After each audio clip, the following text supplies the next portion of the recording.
Hey friends. All right, so let's get started for today. You should have taken your reading quiz already. If you didn't, you need to stop this video and do it now. Okay? So let's talk about homework. Tonight you're going to read 183 to 206. We're almost done with the book. So exciting. And you're going to do log number 6. Oh, excuse me. Log number 6 if you didn't do it before. So today we're going to do a read aloud with a little bit of turn and talk. So let's get going.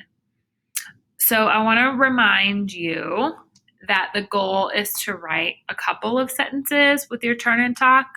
Obviously, we're not talking because we're not doing it as a group, but you want to have at least a couple of sentences and really make sure that you are answering the question. So take a minute, open up your copy of the book, and open up your turn and talk assignment in iLearn so that we can get ready to go. Pause the video while you do that.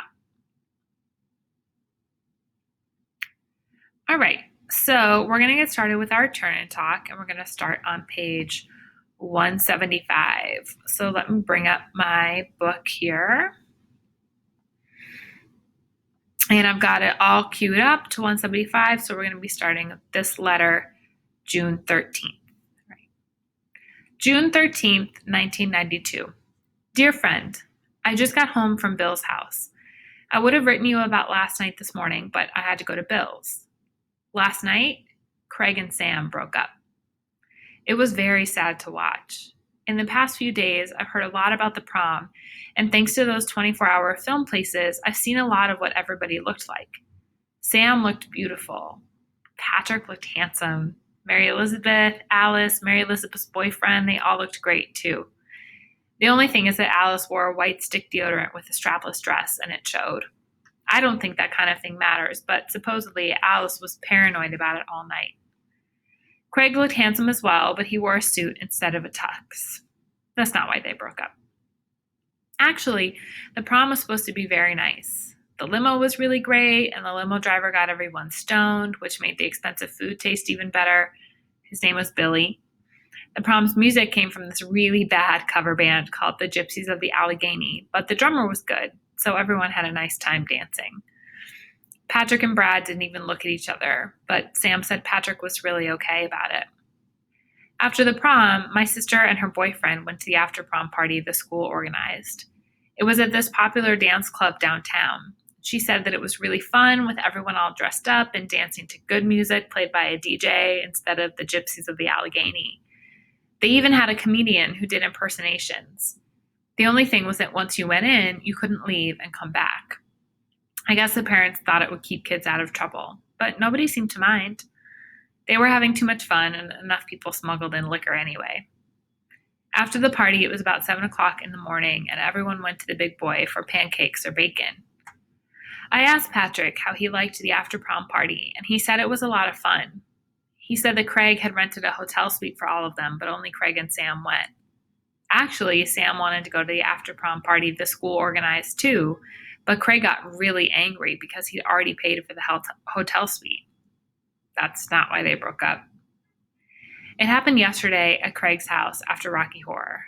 Like I said, Mary Elizabeth's boyfriend, Peter, is good friends with Craig, and he kind of stepped into the middle of things.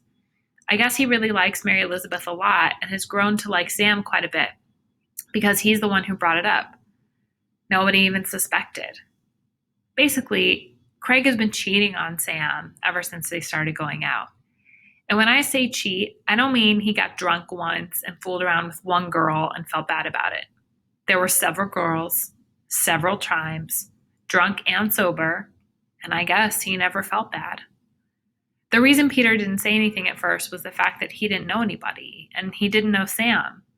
He just thought she was this dumb high school girl because that's what Craig always told him. Anyway, after he got to know Sam, Peter kept telling Craig that Craig had to tell her the truth because she wasn't just some dumb high school girl. Craig kept promising he would, but then he never did it. There was always some excuse, and Craig called them reasons. I don't want to ruin the prom for her. I don't want to ruin graduation for her. I don't want to ruin the show for her. Then finally, Craig said there was no point in telling her anything at all. She was about to go to college anyway. She would find a new guy. He was always safe about the other girls. There was nothing to worry about in that way. So why not just let Sam remember the whole experience in a good way? Because he really liked Sam and he didn't want to hurt her feelings. Peter went along with this logic even though he thought it was wrong. At least that's what he said. But then after the show yesterday, Craig told him that he fooled around with yet another girl the afternoon of prom. And that's when Peter told Craig that if Craig didn't say something to Sam, he would. Well, Craig didn't say anything, and Peter still didn't think it was his business, but then he overheard Sam at the party. She was talking to Mary Elizabeth about how Craig might be the one and how she was trying to think of ways to keep it going long distance while she was at school. Letters, phone calls, vacations, and breaks. That was it for Peter. All right, let's pause there for our first question. So again, remember you can do the questions with us as we read, or you can kind of wait until the end and do them all at the end. But our first question is, why does Craig keep telling Peter when he cheats, even though he knows Peter disapproves? So what do you think? Go ahead and pause the video if you're going to answer the question now. All right, let's come back to our reading. That was it for Peter. He went up to Craig and said, "You tell her something now, or I tell her everything." So Craig pulled Sam into his bedroom. They were in there for a while. And then Sam walked from the bedroom straight out the front door, silently sobbing. Craig didn't run after her. That was probably the worst part. Not that he should have tried to get back together with her, but I think he should have run after her anyway. All I know is that Sam was devastated. Mary Elizabeth and Alice went after her to make sure she was okay. And I would have gone too, but Patrick grabbed my arm to stay. He wanted to know what was going on, I guess, or maybe he figured Sam was better off with female company. I'm glad we stayed though, because I think our presence prevented a pretty violent fight between Craig and Peter. Because we were there, all they really did was scream at each other. That's where I heard about most of the details that I'm writing to you about. Craig would say, "Fuck you, Peter, fuck you." And Peter would say, "Don't blame me that you fucked around on her since the beginning. The afternoon of prom? You're just a bastard. You hear me? A fucking bastard." Things like that. When it looked like things were going to get violent, Patrick stepped between the two and, with my help, got Peter out of the apartment. When we got outside, the girls were gone. So Patrick and I got into Patrick's car and drove Peter home. He was still seething, so he vented about Craig. And that's where I heard the rest of the details I'm writing you about. Finally, we dropped Peter off, and he made us promise to make sure that Mary Elizabeth didn't think he was cheating on her, because he wasn't. He just didn't want to be found guilty by association with that prick. We promised, and he went into his apartment building. Patrick and I weren't sure how much Craig really told Sam. We both hoped he gave her a soft version of the truth, enough to make her stay away, but not enough to make her doubt everything about everything. Maybe it's better to know the whole truth. I honestly don't know. So we just made a pact that we wouldn't tell her unless we found out that Craig made it sound like nothing big and Sam was ready to forgive him. I hope it doesn't come to that. I hope Craig told her enough to make her stay away. We drove around to all the places where we thought we might find the girls, but we couldn't find them. Patrick figured they were probably just driving around trying to let Sam cool off a bit. So Patrick dropped me at home, and he said he'd call me tomorrow when he heard anything. I remember going to sleep last night and I realized something I think is important. I realized that throughout the course of the evening, I wasn't happy about Craig and Sam breaking up. Not at all. I never once thought that it would mean Sam might start liking me. All I cared about was the fact that Sam got really hurt. And I guess I realized at that moment that I really did love her, because there was nothing to gain and it didn't matter. All right, let's pause there for our second question. So our second question is, why isn't Charlie happy that Sam and Craig broke up? And what makes you say that? So if you're going to answer right now, go ahead and pause the video.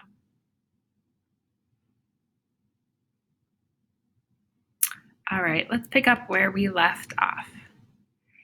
It was hard walking up the steps to Bill's townhouse that afternoon because I didn't receive a phone call all morning from Patrick. and I was so worried about Sam. I called on the phone, but nobody was there. Bill looks different without a suit. He was wearing his old graduate school t-shirt, which was brown. The school, not the color.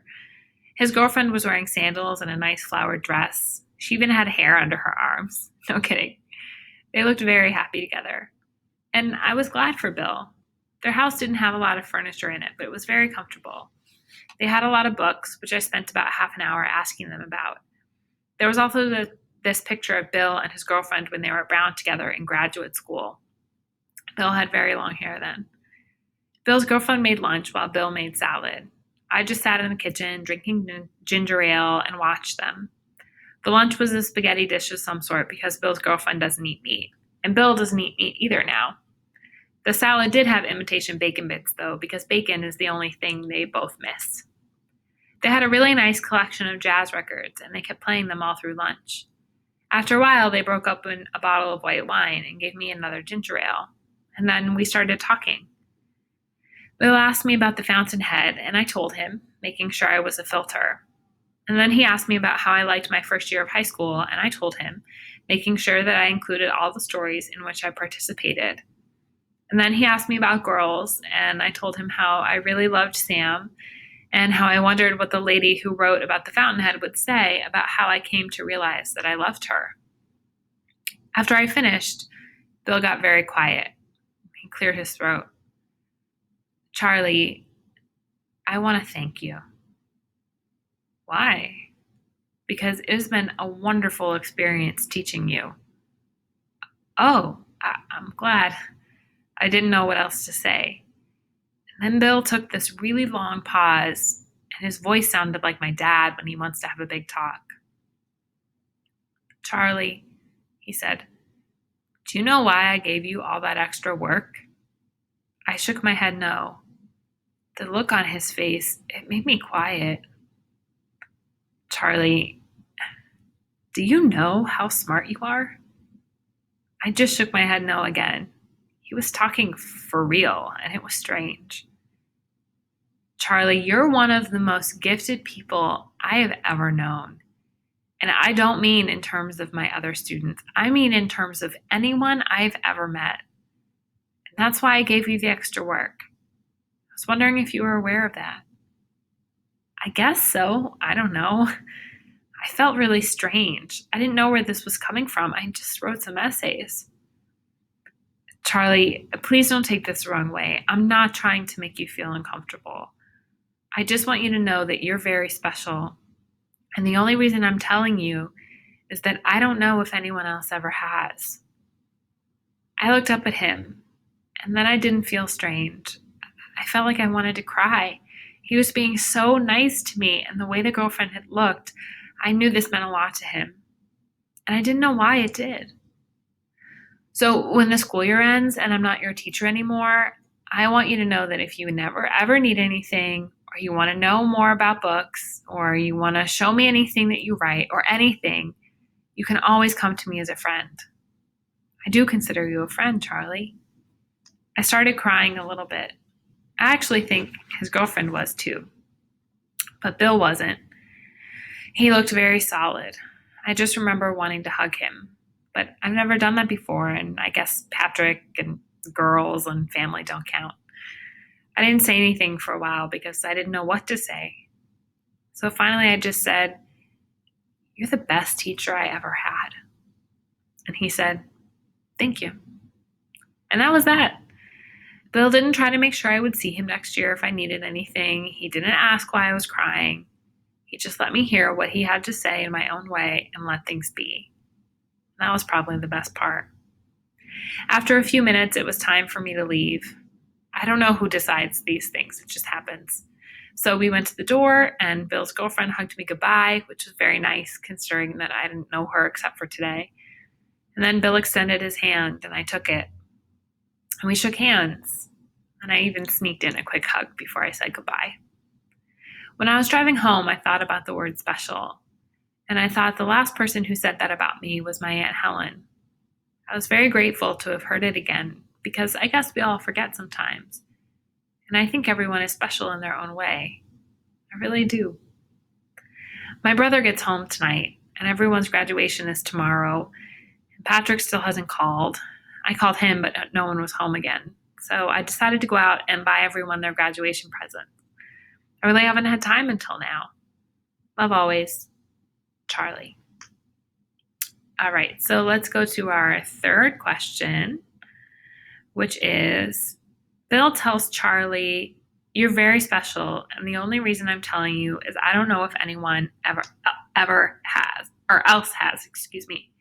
So I want to know why this is significant. So why is this an important moment for Charlie? Go ahead and pause the video if you're answering the question right now.